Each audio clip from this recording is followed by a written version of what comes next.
The Fallen Idol by Greene, 5. Justice waited behind a wooden counter on a high stool. It wore a heavy mustache. It was kindly and had 6 children. 3 of them nippers like yourself. It wasn't really interested in Philip, but it pretended to be. It wrote the address down and sent a constable to fetch a glass of milk. But the young constable was interested. He had a nose for things. "Your home's on the telephone, I suppose," Justice said. "Oh, your home's on the telephone, I suppose," Justice said. "We'll ring them up and say you are safe. They'll fetch you very soon. What's your name, sonny?" "Philip." "Your other name?" "I haven't got another name." He didn't want to be fetched. He wanted to be taken home by someone who would impress even Mrs. Baines. The constable watched him, watched the way he drank the milk, watched him when he winced away from the questions. "What made you run away? Plain truant, eh?" "I don't know." "You oughtn't to do that, young fellow. Think how anxious your father and mother will be." "They are away." "Well, your nurse?" "I haven't got one." "Who looks after you, then?" That question went home. Philip saw Mrs. Baines coming up the stairs at him, the heap of black cotton in the hall. He began to cry. No, the sergeant said. He didn't know what to do. He wished his wife were with him. Even a policewoman might have been useful.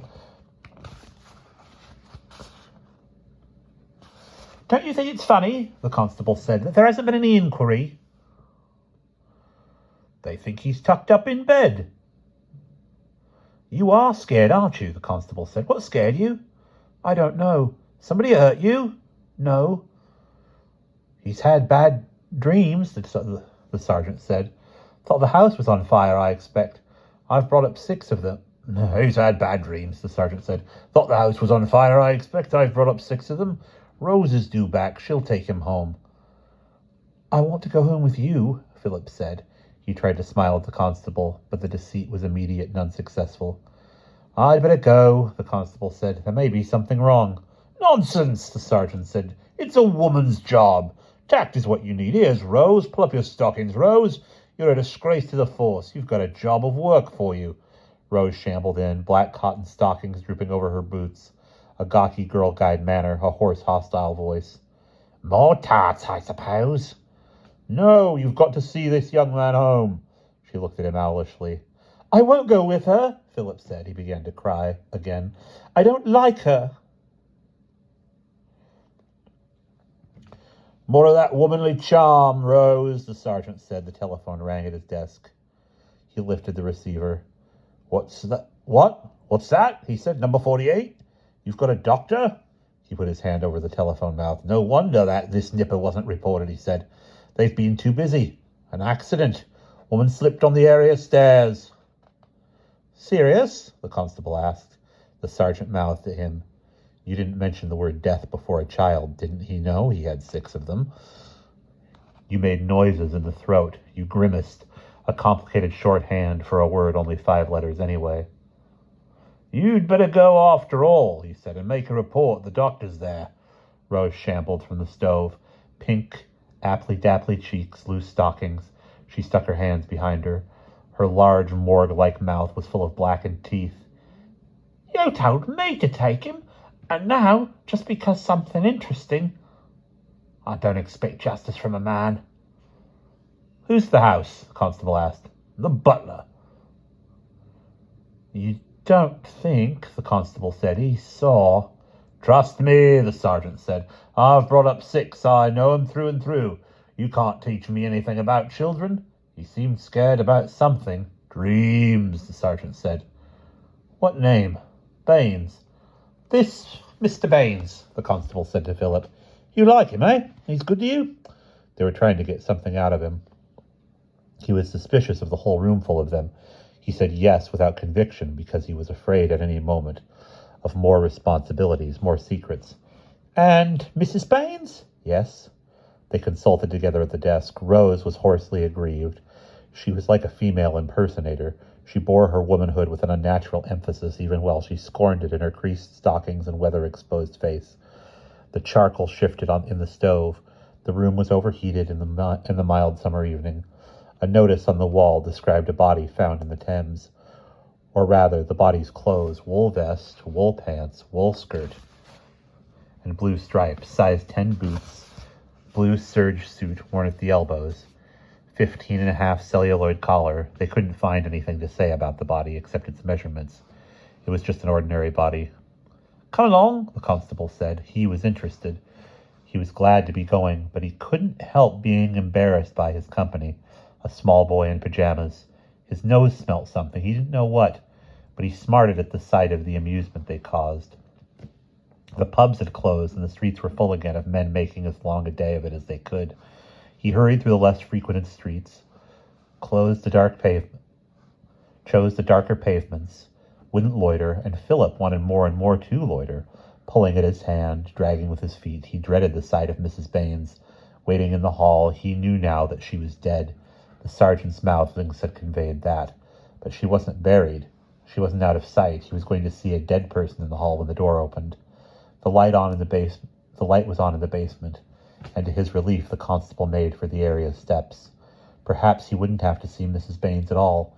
The constable knocked on the door because it was too dark to see the bell, and Baines answered. He stood there in the doorway of the neat, bright basement room, and you could see the sad, complacent, plausible sentence he had prepared with her at the sight of Philip.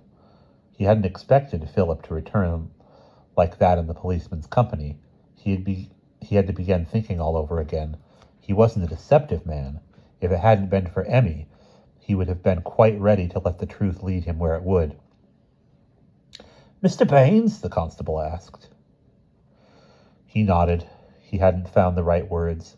He was daunted by the shrewd, knowing face, the sudden appearance of Philip there. This little boy from here? Yes, Baines said, and Philip could tell that there was a message he was trying to convey, but he shut his mind to it. He loved Baines, but Baines had involved him in secrets and fears he didn't understand. The glowing morning thought, this is life, had been under Baines's tuition and repugnant memory. That was life. The musty hair across the mouth, the breathless, cruel, tortured inquiry. What are they? The heap of black cotton tipped into the hall. That was what happened when you loved. You got involved, and Philip extricated himself from life, from love, from Baines with a merciless egotism. There had been things between them, but he laid them low, as a retreating army cuts the wires, destroys the bridges. In an abandoned country, you may leave much that is dear. A morning in the park, an ice at the corner house, sausages for supper, but more is concerned in the retreat than temporary losses. There are old people who, as the tractors wheel away, implore to be taken, but you can't risk the rear guard for their sake. A whole prolonged retreat from life, from care, from human relationship is involved. The doctor's here, Baines said. He nodded at the door, moistened his mouth, kept his eyes on Philip, begging for something like a dog you can't understand. There's nothing to be done. She slipped on those stone basement stairs. I was in here. I heard her fall. He wouldn't look at the constable's spidery writing, which got a terrible lot on one page. Did the boy see anything? He can't have done. I thought he was in bed. Hadn't we better go up? It's a shocking thing. Oh, Baines said, losing control.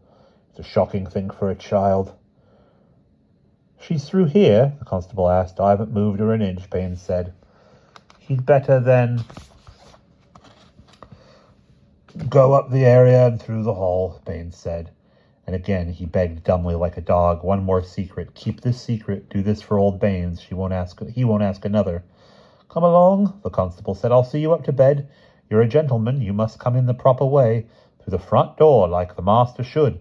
Or will you go along with him, Mr. Baines, while I see the doctor? Yes, Baines said. I'll go. He came across the room to Philip, begging all the way, with his soft, old, stupid expression. This is Baines, the old coaster. What about a palm oil chop, eh? A man's life. 40 blacks. Never used a gun. I tell you I couldn't help loving them. It wasn't what we call love, nothing we could understand. The messages flickered out from the last posts at the border, imploring, beseeching, reminding. This is your old friend Baines. What about an 11's? A glass of ginger pop won't do you any harm. Sausages, a long day. But the wires were cut. The message just faded out into an enormous vacancy of the neat scrubbed room in which there had never been a place where a man could hide his secrets. Come along, Phil. It's bedtime. We'll just go up the steps. Tap, tap, tap at the telegraph. You may get through, you can't tell. Somebody may mend the right wire. And in at the front door. No, Philip said. No, I won't go. You can't make me go. I'll fight. I won't see her. The constable turned on them quickly. What's that? Why won't you go? She's in the hall, Philip said. I know she's in the hall and she's dead. I won't see her. You moved her then, the constable said to Baines. All the way down here? You've been lying, eh? That means you had to tidy up. Were you alone? Emmy, Philip said. Emmy. He wasn't going to keep any more secrets. He was going to finish once and for all with everything, with Baines and Mrs. Baines and the grown-up life beyond him. It wasn't his business, and never, never again, he decided, would he share their confidences and companionship. It was all Emmy's fault, he protested with a quiver, which reminded Baines that after all he was only a child. It had been hopeless to expect help there. He was a child. He didn't understand what it all meant. He couldn't read this shorthand of terror. He'd had a long day and he was tired out. You could see him dropping asleep where he stood against the dresser, dropping back into the comfortable nursery piece. You couldn't blame him. When he woke in the morning, he'd hardly remember a thing. Out with it, the constable said, addressing Baines with professional ferocity. Who is she? Just as the old man, 60 years later, startled his secretary, his only watcher, asking, Who is she?